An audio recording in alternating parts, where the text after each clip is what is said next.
मैं अरुण पांडे आप सबका आज के इस व्याख्यान में हार्दिक स्वागत करता हूं। मित्रों, जैसा कि आप सब जानते हैं, हम कारक प्रकरण का क्रमानुसारी शब्दशः शुरुआत से लेकर अंत तक अध्ययन कर रहे हैं। उसी क्रम में हम कारक का अध्ययन करते हुए द्वितीय विभक्ति में पहुंचे हैं और द्वितीय विभक्ति में भी द्वितीय विभक्ति के जो कारक विभक्तियां थी उनके बारे में अध्ययन कर लिया है हमने।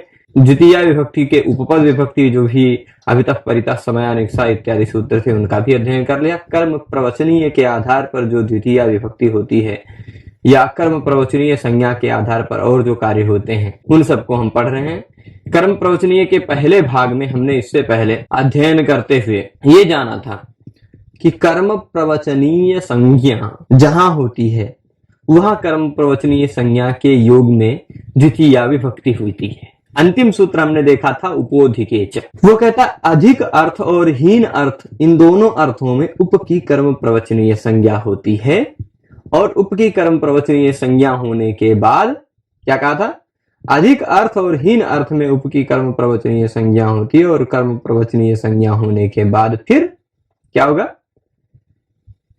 अधिक अर्थ में होगा तब तो सप्तमी होगी, हीन अर्थ रहने पर क्या होता है, उपहरिम सुराह।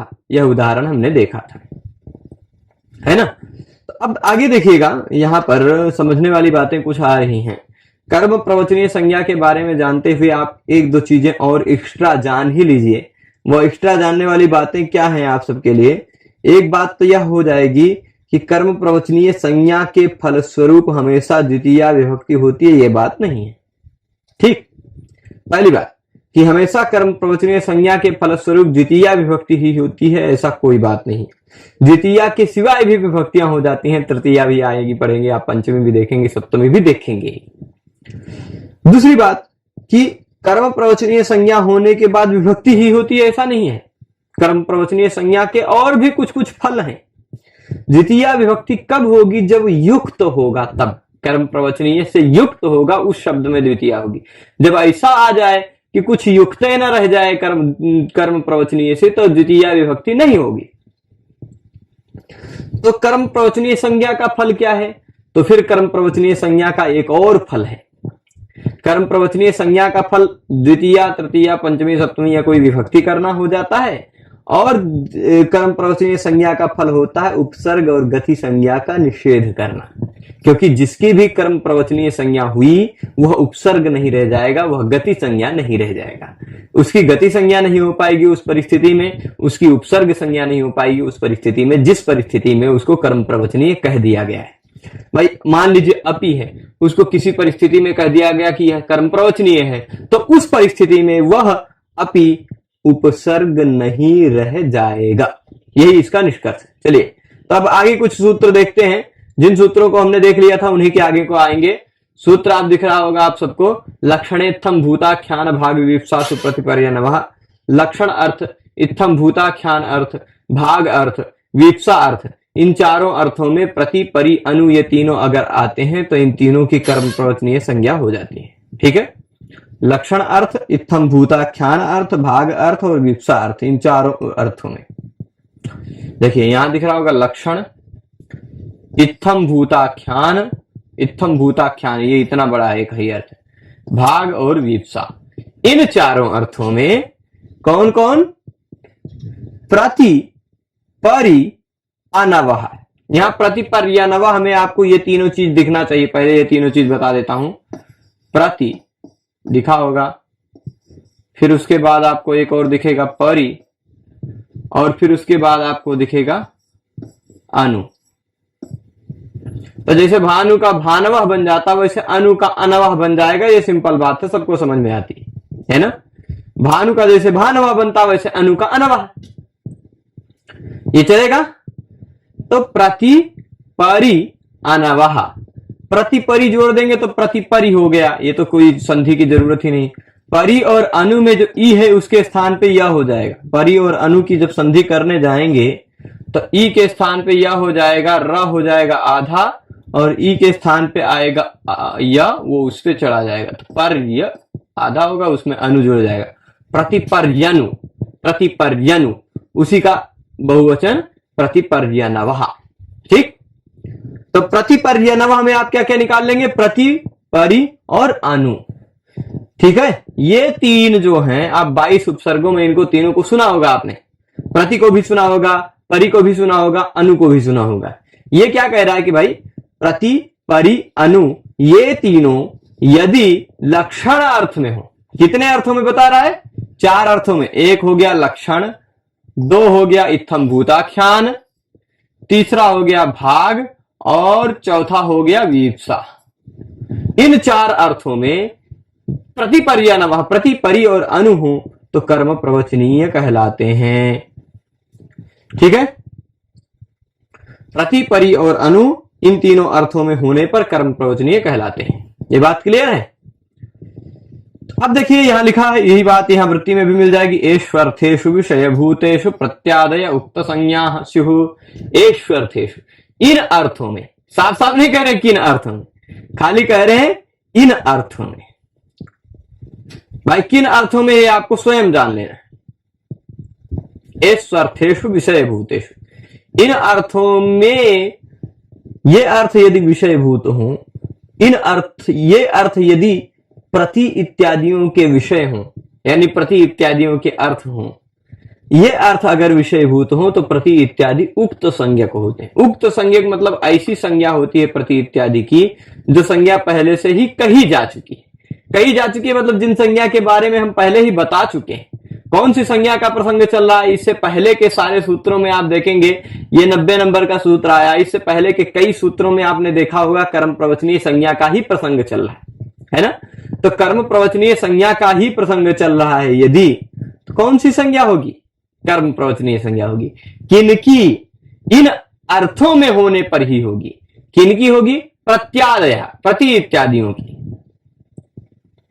किन अर्थों में, लक्षण अर्थ, इत्थम भूताख्यान अर्थ, भाग अर्थ और वीप्सा अर्थ। ठीक है, पूरी तरह से क्लियर है। तो इसको मैं फिर इसीलिए इतना समय लेके बता रहा हूं कि आपको ध्यान रखना है, लक्षण, इत्थम भूताख्यान, भाग और वीप्सा इन चारों अर्थों में, एष्वर्थेषु विषयभूतेषु इन चारों अर्थों में विषयभूत होने पर प्रति इत्यादि की कर्म संज्ञा, कर्म प्रवचनीय संज्ञा होती है। कौन सी संज्ञा, कर्म प्रवचनीय संज्ञा। अब चलिए लक्षण अर्थ का उदाहरण देते हैं। एक दिक्कत आएगी, एक दिक्कत हो सकता है आप सबको प्रश्न बन जाए, आप सब कंफ्यूज ही आ जाएं, हो सकता है भाई, दिमाग है कंफ्यूजन डाल सकता है अपने आप को। एक कंफ्यूजन ये हो सकती है कुछ लोगों को भी कि भाई अनुर्लक्षणे है ना, अनुर्लक्षणे आपने देखा होगा सूत्र, लक्षण अर्थ में अनु की कर्म प्रवचनीय संज्ञा होती है। पहला ही सूत्र कर्म प्रवचनीय संज्ञक में हमने देखा था, है ना। तो अब आप कहेंगे कि अनु का लक्षण अर्थ में कर्म प्रवचनीय संज्ञा हो ही चुकी है, तो यहां फिर से अनु की लक्षण अर्थ में कहने की क्या जरूरत है ना। यहां भी कह रहा है लक्षण अर्थ में होगा, पर यहां पर देख लीजिए अनु का केवल लक्षण अर्थ नहीं कह रहे हैं, इत्थम भूताख्यान भी कह रहे हैं, भाग भी कह रहे हैं, वीप्सा भी कह रहे हैं, ये चारों अर्थ कह रहे हैं। तो इसलिए केवल अनुलक्षणे कहने से काम नहीं चलता, है कहना पड़ता है ना। और केवल दूसरी चीज, यहां केवल अनु की भी बात नहीं कर रहे, प्रति, परि दोनों की भी बात कह रहे हैं, है ना। इसलिए लक्षण भी कहना, पर वहां वाला लक्षण अलग है, यहां वाला लक्षण अलग है। वो क्या अलगाव है, क्या भेद है, वो अभी आएगा आगे तो बताते हैं। ठीक है, पर इतना ध्यान दीजिएगा, लक्षण इत्यादि अर्थ होने पर किसकी, प्रति, परि, अनु की कर्म प्रवचनीय संज्ञा होती है। अब चलिए लक्षण अर्थ का उदाहरण देते हैं। लक्षणे की उदाहरती, क्या उदाहरण दे रहे हैं, वृक्षम प्रति विद्योतते विद्युत।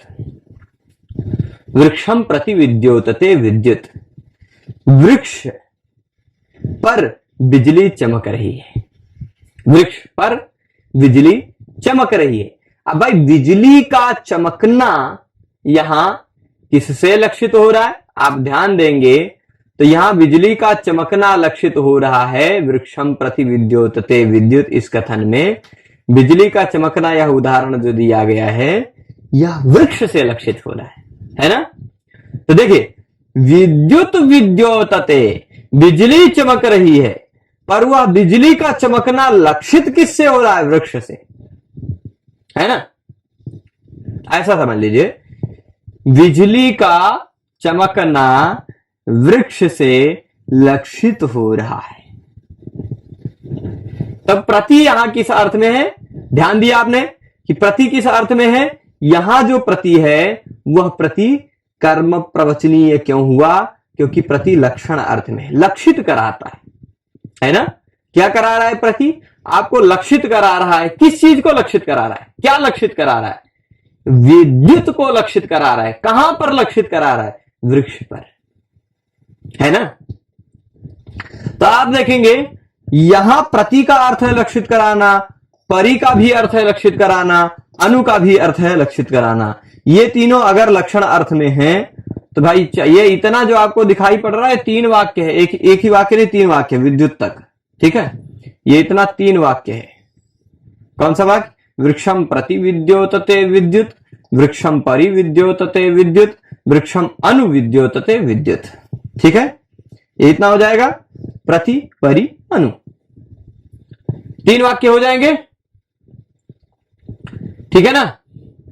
तो अब यहां पर देखिए, ये तो हुआ लक्षण अर्थ का। यहां प्रति परि अनु ये तीनों लक्षित करने के अर्थ में। आप ये विशेष ध्यान रखिएगा, 4 प्रकार के यहां उदाहरण दिए जाएंगे। कौन सा लक्षण अर्थ का है, कौन सा इत्थम भूताख्यान का है, कौन सा भाग का है, कौन सा विप्सा का है, ये चारों बहुत विशेष ध्यान देना है। हम इसी एक ही पाठ में, भले पाठ लंबा हो जाए, पर जितने कर्म प्रवचने सूत्र के सूत्र बचे उन सभी को खींचने का प्रयास करेंगे, सभी को समाप्त करने का प्रयास करेंगे। तो लक्षण हो जाएगा। उसके बाद क्या आएगा? इत्थम भूताख्यान। देखिए लक्षण अर्थ का उदाहरण क्या होगा? वृक्षम प्रति विद्योतते विद्युत, वृक्षम परि विद्योतते विद्युत, वृक्षम अनु विद्योतते विद्युत।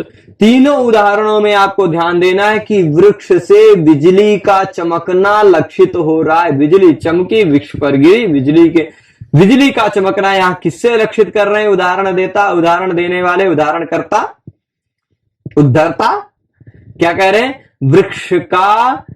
वृक्ष से लक्षित कर रहे हैं बिजली का चमकना, इसलिए लक्षण अर्थ है। अच्छा, वहां लक्षण क्या था, यहां लक्षण क्या है? इन दोनों लक्षण में अंतर भी आप समझ पा रहे होंगे। वहां का जो लक्षण था ना, वो लक्षण अनुलक्षणे वाला। अनुलक्षणे वाला लक्षण कैसा था भाई?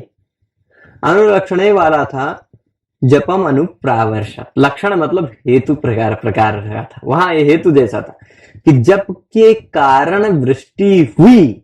जप है, जप से उपलक्षित हो रही वृष्टि। वहां लक्षण मतलब एक प्रकार का हेतु जैसा था, यहां लक्षण मतलब लक्षित करना वाला है। तो दोनों लक्षण अलग है, ये ध्यान रखना है।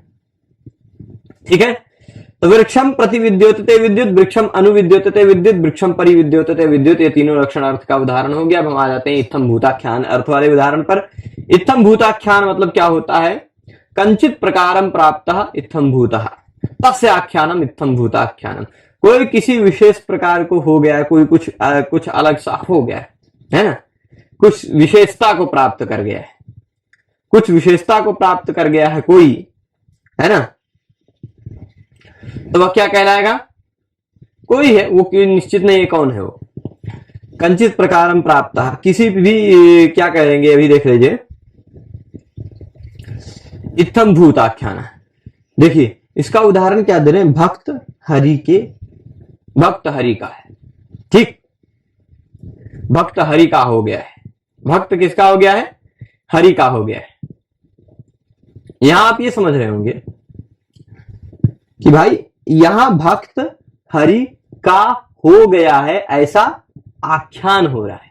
इत्थम भूत, वो इत्थम भूत मतलब वह भक्त हरि का हो गया है, भक्त हरि का हो गया, इस प्रकार हो गया, इस प्रकार हो गया मतलब वो कोई भी व्यक्ति किसी भी विशेषता को प्राप्त कर गया हो, उसका आख्यान करना इत्थम भूताख्यान कहलाता है। अब भक्त हरि का हो गया है, तो भक्त हरि का हुआ है, यहां आप कह रहे हैं वह किसी विशेषता की बात कर रहे हैं, कोई विशेष बात कह रहे हैं उस भक्त का, है ना। तो वह भक्त विष्णु का बन गया है, भक्त विष्णु का हो गया है। तो यहां ऐसा कहने पर, ऐसा आख्यान करने पर प्रति परि अनु इन तीनों का प्रयोग करेंगे तो वह इत्थम भूताख्यान का उदाहरण हो जाएगा। तो कर इत्थम भूताख्यान अर्थ का है प्रति, इत्थम भूताख्यान अर्थ का है परि, इत्थम भूताख्यान अर्थ का है अनु। तो इन तीनों की हो जाएगी कर्म प्रवचनीय संज्ञा, और कर्म प्रवचनीय संज्ञा होने के फलस्वरूप ही कर्म प्रवचनीय युक्ते द्वितीया से द्वितीया विभक्ति हो जाएगी। ठीक है, चल जाएगा। तो अब इसके बाद यही देख लीजिए, इत्थम भूताख्याने तीन अर्थों दे रहे हैं, भक्तो विष्णु प्रति, भक्तो विष्णु परि, भक्तो विष्णु अनुवा, ये तीन उदाहरण। अब भाग अर्थ, भाग अर्थ का उदाहरण होता है, भाग मतलब एक प्रकार का अवयव समझ लीजिए, लक्ष्मी ही हरिम प्रति। अच्छा, लक्ष्मी को जानते हैं, लक्ष्मी जी को जानते हैं, विष्णु जी का एक भाग है। कहा जाता है कि पत्नी पति की अर्धांगिनी होती, यानी आधा भाग मान लीजिए, या ऐसा कहते हैं वक्षस थल में जिसके श्री रहती है, श्री यस्यास्ति वक्षसी, श्री यस्य वक्षसी अस्ति, जिसके वक्ष में श्री है। तो अब देखिएगा, यहां पर मैं बता रहा था कि आप यहां देखिए, श्री इनके हृदय भाग में है, भाग है। तो लक्ष्मी हरिम प्रति, लक्ष्मी हरि के भाग है, लक्ष्मी हरि के अंश है ना। तो लक्ष्मी हरिम प्रति, लक्ष्मी हरि के भाग है। यह प्रति का अर्थ क्या हुआ, भाग अर्थ है कि नहीं, लक्षण अर्थ हो, इत्थम भूताख्यान अर्थ हो, भाग अर्थ हो या विप्सा अर्थ हो, चारों अर्थ आपको पकड़ना है। तो यहां भाई, यहां कौन सा अर्थ है, भाग अर्थ है, लक्ष्मी हरि की, लक्ष्मी हरि का भाग है, लक्ष्मी हरि का भाग है। यह भाग अर्थ साफ साफ कहा जा रहा है। भाग अर्थ होने पर प्रति की कर्म प्रवचनीय संज्ञा होगी, भाग अर्थ होने पर परि की कर्म प्रवचनीय संज्ञा होगी। तो लक्ष्मी ही हरिम परि है ना, लक्ष्मी ही हरिम परि, ऐसा भी हो जाएगा। फिर उसके बाद लक्ष्मी ही हरिम अनु, ऐसा भी प्रयोग कर सकते हैं। तो कर्म प्रवचनीय संज्ञा होगी, प्रति की कर्म प्रवचनीय संज्ञा होगी, परि की कर्म प्रवचनीय संज्ञा होगी, अनु की, इन तीनों की कर्म प्रवचनीय संज्ञा होने के बाद कर्म प्रवचनीय युक्त द्वितीया से हरि की द्वितीया विभक्ति हो जाएगी। क्योंकि भाग से युक्त कौन है भाई, प्रति का अर्थ हुआ भाग, परि का अर्थ हुआ क्या, परि का भी अर्थ हुआ भाग, उस भाग से युक्त कौन है, हरि। किसका भाग है, लक्ष्मी है ना। तो कर्म प्रवचनीय युक्ते द्वितीया से द्वितीया विभक्ति हो जाएगी। फिर इसके बाद आगे देख लीजिए, हरेर भागा इत्यर्थ। हरिम प्रति का तात्पर्य क्या लेगा, हरिम प्रति जो है, या हरिम अनु है, या हरिम परि है, प्रति परि अनु तीनों, यही तीनों को लेना है। तो यहां हरिम परि, हरिम प्रति, हरिम अनु, इन तीनों का अर्थ आप क्या लेंगे, इन तीनों का अर्थ आप लेंगे कि हरि के भाग हैं। ठीक है, अच्छा चलिए, विप्सा, विप्सा क्या होती भाई, विप्सा का तात्पर्य आपको बता दे तो कोई एक ही शब्द को दो बार कहा जाना विप्सा कहलाता है। ठीक है, क्या कहलाता है, दो बार कोई एक चीज कहा जाए वही है विप्सा। तो यहां विप्सा को लेंगे, अभी देख लीजिए, वृक्षम वृक्षम प्रति, अथवा वृक्षम वृक्षम परि, अथवा वृक्षम वृक्षम अनु सिंचति। वृक्षम वृक्षम प्रति सिंचति, वृक्षम वृक्षम परि सिंचति, वृक्षम वृक्षम अनु सिंचति, ये तीनों प्रयोग हो रहा है। यहां वृक्षम वृक्षम दो बार कहा गया, यही विप्सा की पहचान है। कोई भी एक ही शब्द दो बार कहा जाए वो विप्सा है। ठीक है, तो वृक्षम वृक्षम प्रति ये विप्सा है। विप्सा अर्थ के बाद या विप्सा अर्थ में विप्सा प्रयोग किया गया दो बार कोई हो तो उसी को विप्सा कहा जाता है। ये विप्सा की यही पहचान है। इस विप्सा अर्थ में यहाँ प्रति परि अनु का प्रयोग है, इसलिए वृक्षम वृक्षम द्वितीया लग जाएगी कर्म प्रवचनीय युक्त द्वितीया से। ठीक है, तो वृक्षम वृक्षम प्रति, अथवा वृक्षम वृक्षम परि, अथवा वृक्षम वृक्षम पर अनु, ये तीनों हो जाएगा सिंचति, सिंचता है। अब देखिएगा आगे, अत्रोपसर्गत्वाभावात् नशत्वम, यहां मेन चीज देखिए। मैं आपको एक चीज और क्लियर करा दूं, क्लियरिटी हो जानी चाहिए आप सबको, कि हर एक जगह पर कर्म प्रवचनीय संज्ञा होने का फल द्वितीया विभक्ति होना ही नहीं है। कभी कभी कर्म प्रवचनीय संज्ञा होने के फलस्वरूप कुछ और कार्य दिखाई पड़ते हैं। ठीक है, क्या कार्य दिखाई पड़ते हैं कर्म प्रवचनीय संज्ञा होने के फलस्वरूप, तो कर्म प्रवचनीय संज्ञा होने के फलस्वरूप कभी कभी ऐसा दिखाई पड़ता है कि उपसर्ग संज्ञा नहीं हो पाती या गति संज्ञा नहीं हो पाती। कौन सी संज्ञा नहीं हो पाती, उपसर्ग संज्ञा या गति संज्ञा। तो उपसर्ग संज्ञा और गति संज्ञा के ना हो पाने के कारण उपसर्ग नहीं है, इसलिए यह परिसिंचति में श को मूर्धन्य श, ये क्या कह रहे हैं यहां पर, परिसिंचति अथवा प्रतिसिंचति अथवा अनुसिंचति, यहां पर श को मूर्धन्य श नहीं हो पाया। ठीक है, जो स है सिंचति, उसको सिंचति नहीं हो पाया। अच्छा, उपसर्ग होता ना, ये बात ध्यान रख रहे हैं, आप समझ रहे हैं, उपसर्ग संज्ञा होती यदि, तो उपसर्ग संज्ञा हो जाने पर ये गति संज्ञा नहीं रहता, या ये क्या कहते हैं, ये कर्म प्रवचनीय संज्ञा नहीं रहता, क्योंकि कर्म प्रवचनीय संज्ञा किया किस लिए गया है, कर्म प्रवचनीय संज्ञा जहां भी होती है वहां उसका यही फल है। क्या फल है? कर्म प्रवचनीय संज्ञा का यह फल है कि गति संज्ञा ना हो पाना। ठीक है, गति संज्ञा ना हो पाना कर्म प्रवचनीय संज्ञा का यही फल है।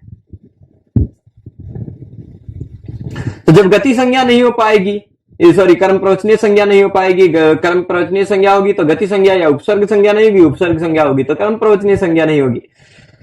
तो जब भाई ये कर्म प्रवचनीय संज्ञा हो गई इसकी, प्रति की, परि की, अनु की, तो उपसर्ग संज्ञा नहीं हुई। यदि उपसर्ग संज्ञा होती ना, यदि उपसर्ग संज्ञा होती, यदि यह प्रति उपसर्ग होता तो प्रतिसिंचति नहीं रह जाता, ये स ऐसा वाला हो जाता, प्रतिसिंचति हो जाता, प्रतिसिंचति, परिसिंचति, अनुसिंचति। क्यों ये मूर्धन्य हो जाता?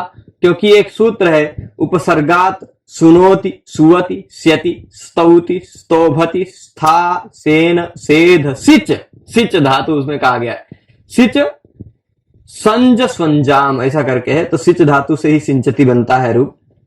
तो अब सिच धातु का दिया गया है, यानी उपसर्ग के बाद, उपसर्ग में कहीं इण अथवा कवर्ग दिखाई पड़ता हो। क्या दिखाई पड़ता हो? इण अथवा कवर्ग। इण मतलब ई उ रि ए ओ ऐ औ ह या व र ल, और फिर क ख ग घ ङ, ये इतने वर्ण अगर हो तो इण हो या कवर्ग हो उपसर्ग का अंतिम वर्ण। तो ऐसे बहुत सारे उपसर्ग नहीं मिलेंगे आपको, है ना। प्र, परा, अप, सम, सम, सम में तो इण नहीं है, हाँ अनु, अनु में इण है, उ। ऐसे कम उपसर्ग मिलेंगे जिसमें अंतिम वर्ण इण हो अथवा कवर्ग हो। तो इण और कवर्ग यदि उपसर्ग के अंतिम वर्ण हो, ठीक है, और उपसर्ग के बाद इतने धातु आते हो, सु धातु, सुनोति वाला सु धातु, सुवति वाला सु धातु, स्यति, स्यति सो तनु करने वाला धातु, स्तौति, स्तुति अर्थ वाला जो स्तौति धातु है, ये सारी धातुएं आती है। मतलब कई है उसमें, सिंचति भी है, सिंजति भी है, ऐसे कई धातुएं हैं। वो धातुएं आती हैं, उन धातुओं का सा आता है तो मूर्धन्य ष के रूप में परिगणित हो जाता है।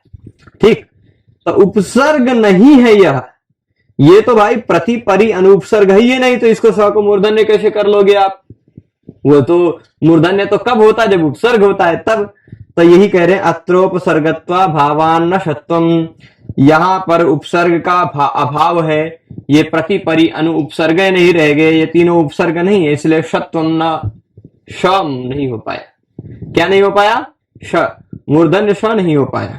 यदि उपसर्ग संज्ञा नहीं हुई होती तो मूर्धन्य श हो जाता। यदि वह उपसर्ग होता तो मूर्धन्य श हो जाता। उपसर्ग संज्ञा नहीं हुई इसलिए मूर्धन्य श नहीं हो पाया, है ना। अब देखिए, एषु किम, एषु मतलब इन्हीं इतने अर्थों में होना चाहिए। लक्षण इत्थम भूताख्यान भाग विप्सासु, लक्षण अर्थ हो, इत्थम भूताख्यान अर्थ हो, या भाग हो, या विप्सा, इन चार अर्थों के होने पर ही कर्म प्रवचनीय संज्ञा होती है। तो यहां केवल क्या कह रहे हैं? परिसिंचति, केवल परिसिंचति कहा गया, परिषेक कर रहा है, सेंच रहा है चारों तरफ से। तो यहां पर ऐसे में क्या होगा, इस जगह आप परिसिंचति में ऐसा समझ रहे होंगे, यदि ध्यान दे रहे होंगे तो परिसिंचति क्या है? यहां परि उपसर्ग है, कर्म प्रवचनीय नहीं है। कर्म प्रवचनीय कब होता? जब लक्षण अर्थ होता, या इत्थम भूताख्यान अर्थ होता, या भाग होता, या विप्सा होता। ये उन चारों अर्थों में नहीं है, उन चारों से भिन्न अर्थ में है। ठीक है, इसलिए उपसर्ग संज्ञा ही रह जाएगी, कर्म प्रवचनीय संज्ञा नहीं हो पाएगी। उपसर्ग है तो फिर उपसर्गात सुवतिस तौतिस या ये वाले जो सूत्र अभी हमने बताया उस सूत्र से मूर्धन्य श हो जाएगा, तो परिशिंचति हो जाएगा। इस तरह से लक्षणेत्थम भूताख्यान भाग विप्सा सुप्रतिपरिणाम सूत्र में हमने देखा कि लक्षण अर्थ इत्थम भूताख्यान अर्थ भाग अर्थ विप्सा अर्थ इन चारों अर्थों में होने पर प्रतिपरि अनु की कर्म प्रवचनीय संज्ञा होती है, और सर्व कर्म प्रवचनीय संज्ञा होने के फलस्वरूप क्या कार्य हुआ ये भी हमने देखा। इसके बाद और कर्म प्रवचनीय संज्ञा का एक ये भी सूत्र है उसी तरह का, अभिरभागे। कौन सा सूत्र है? अभिरभागे। ये क्या कहता है भाई? अभि ही अभागे। क्या कहता है? अभि ही अभागे। इसका क्या तात्पर्य है? भाग वर्जिते। अच्छा, इससे पहले वाला सूत्र आप देखिए, ये 91 नंबर है। ये लक्षणेत्थम भूताख्यान जो हमने देखा अभी, वो 90 नंबर सूत्र आप देख लीजिए। 1490 दिख रहा होगा यहाँ, 1490। तो ये 90 नंबर सूत्र है। अभिरभागे कौन से नंबर का सूत्र है भाई? ज्यादा ऊंचे मत जाओ। अभिरभागे आपको दिख रहा होगा, ये 1491 नंबर का सूत्र है। यानी वह लक्षणेत्थम भूताख्यान भाग विश्वास प्रतिपरिणाम सूत्र के तुरंत बाद का है। तो आप जानिए वह कितने अर्थ में करता था? वह करता था लक्षण अर्थ में, वह करता था कर्म प्रवचनीय संज्ञा इत्थम भूताख्यान अर्थ में, है ना, इत्थम भूताख्यान अर्थ में। वह करता था कर्म प्रवचनीय संज्ञा भाग अर्थ में और वीप्सा अर्थ में। यही 4 अर्थ में करता था ना कर्म प्रवचनीय संज्ञा, लक्षण, इत्थम भूताख्यान, भाग और वीप्सा। इन 4 अर्थों में कर्म प्रवचनीय संज्ञा वह सूत्र करता था, उस सूत्र के द्वारा होता था।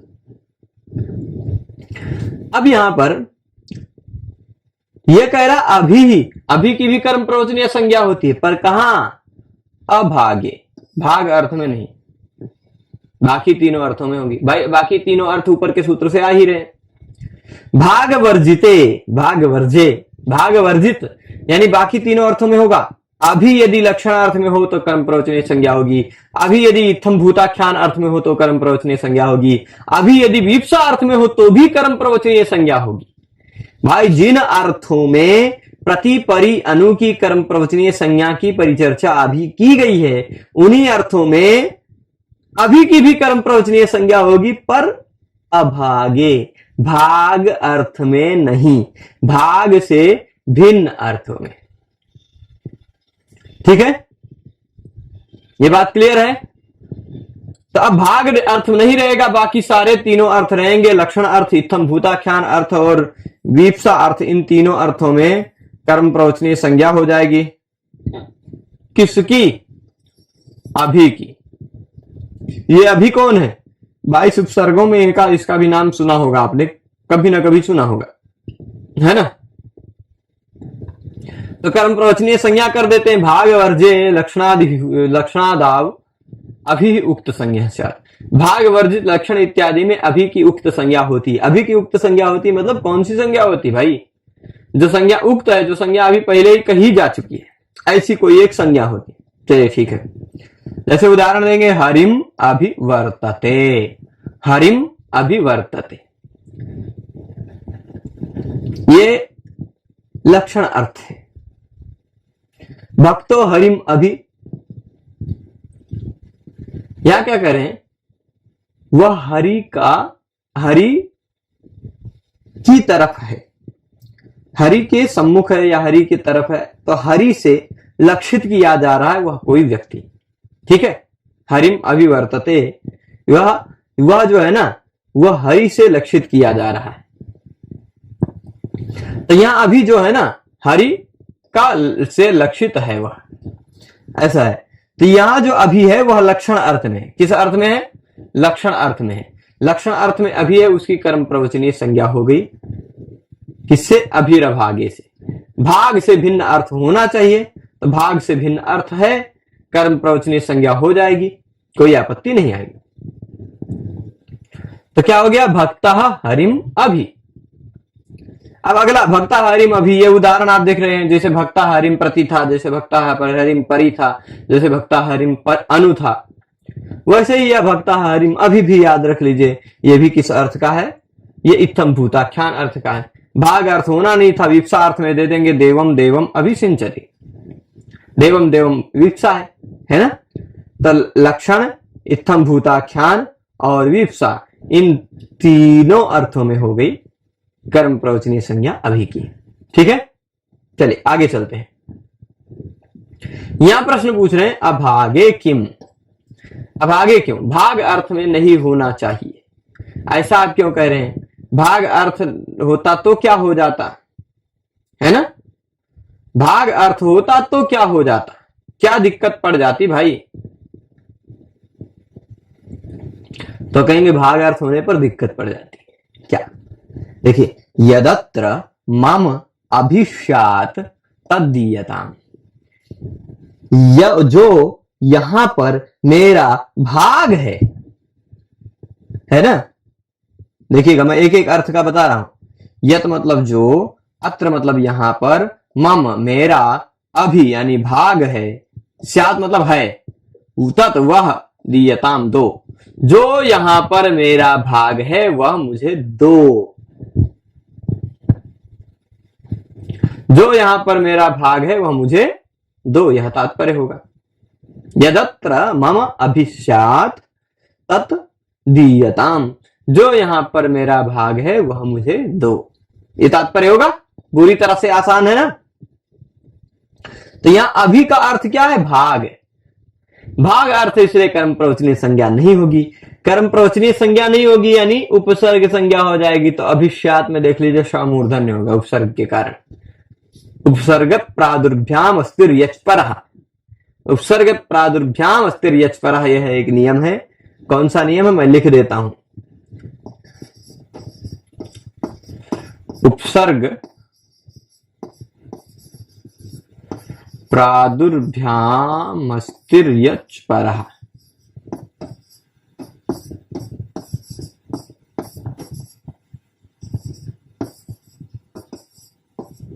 ठीक। ये क्या कहता है?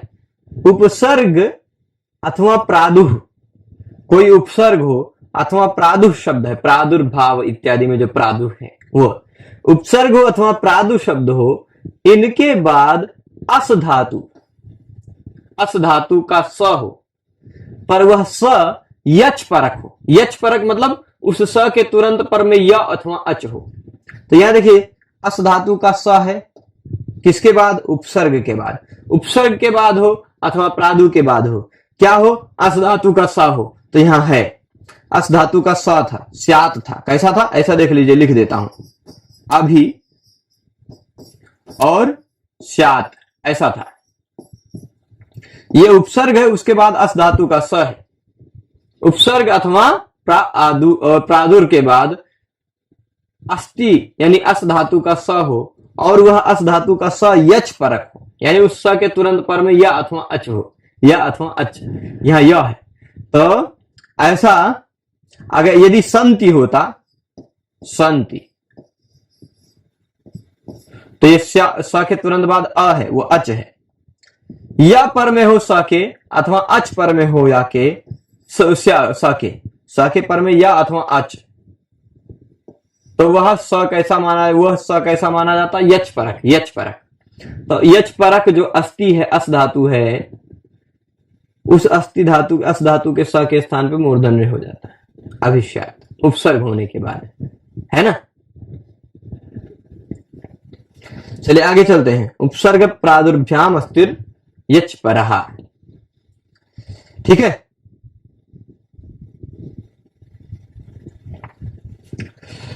अब आगे चलते हैं। यहां उपसर्ग संज्ञा हो गई, अब कर्म प्रवचनीय संज्ञा नहीं हो पाई।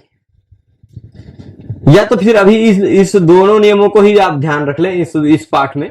इसके बाद के जो कर्म प्रवचनीय संज्ञा के सूत्र हैं, जैसे अभी आप देखेंगे, अधिपरि अनर्थकौ सुपूजायाम अतिरतिक्रमणे च और अपि पदार्थ संभावना सर्वग्रह समुचय, ये जो 4 सूत्र बचे हैं कर्म प्रवचनीय संज्ञा के, उन चारों सूत्रों को हम अगले पाठ में देख लेंगे। पर इस पाठ में आप इतना ध्यान रख लिए कि लक्षण, इत्थम, भूताख्यान, भाग और विप्सा, इन चारों अर्थों में प्रति, परि, अनु की कर्म प्रवचनीय संज्ञा होती है। भाग से भिन्न बाकी तीनों अर्थ, लक्षण, इत्थम, भूताख्यान और विप्सा, इन तीनों अर्थों में अभी की भी कर्म प्रवचनीय संज्ञा होती है। इन सब के उदाहरणों को आप सीरियल वाइज याद रख लीजिएगा। आज के इस पाठ में हम इतना ही रखते हैं। इससे अग्रिम पाठ में और कुछ सूत्रों को देखेंगे। सभी लोग जुड़े रहे, उसके लिए सभी को बहुत बहुत धन्यवाद। फिर मिलेंगे। नमः संस्कृताय।